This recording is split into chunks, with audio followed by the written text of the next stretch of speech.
हज़रत सल्लल्लाहु अलैहि वसल्लम ने फरमाया, जहाँ भी तुम हो अल्लाह ताला का तक़वा इख्तियार करो। अगर कोई बुरा काम करो तो इसके बाद नेक काम करने की कोशिश करो।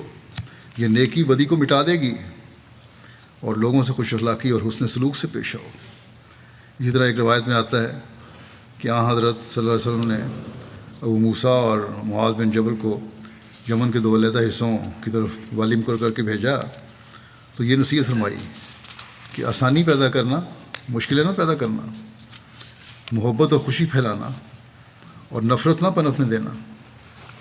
बस ये वो नसीहत है जो हर ओहदेदार को, जो लोगों से ज़्यादा वास्ता रखता है,